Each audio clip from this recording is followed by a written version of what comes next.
President Donald Trump's America First strategy, detailed in a speech Monday, featured strong words about China and Russia, countries that the president described as rival powers to the U.S.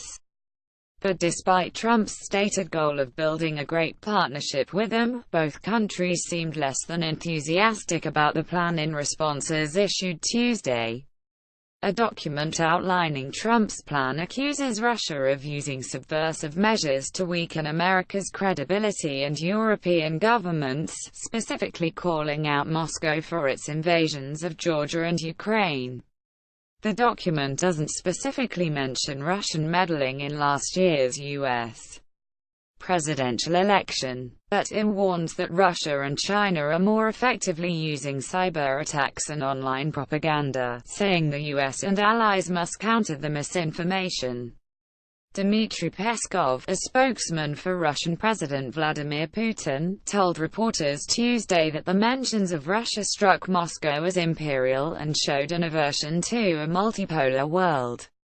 Donald J. Trump at Real Donald Trump December 18, 2017. Peskov, however, said Moscow was encouraged by calls to cooperate with Russia in areas that could be beneficial for the U.S. H.R. McMaster, the U.S. National Security Advisor, told the BBC after Trump's speech that Russia has used propaganda and disinformation against the world's democracies, describing the meddling as certainly a threat to U.S. national security. McMaster said Russia was engaged in supporting groups on both the left and right of the political spectrum, with the goal of creating tension between the groups to undermine democracy. U.S. Trade Representative Robert Lighthizer is said to have growing influence on President Trump's foreign policy decisions. Meanwhile, China, like Russia, also is determined to reshape the world according to its own ideals, Trump said Monday. Chinese dominance risks diminishing the sovereignty of many states in its region and beyond, the Trump administration's strategic document says.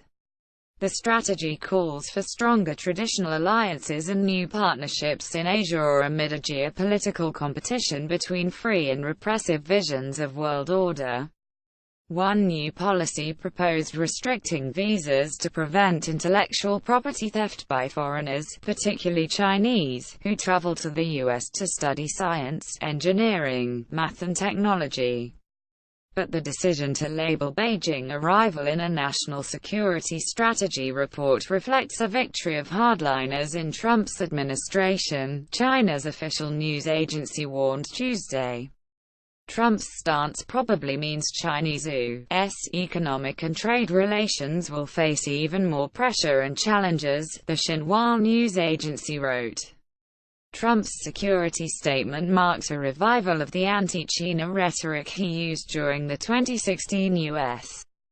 presidential campaign, the Financial Times reported, noting that Trump had been more restrained in remarks on China while trying to convince Beijing to intervene in the North Korea nuclear crisis.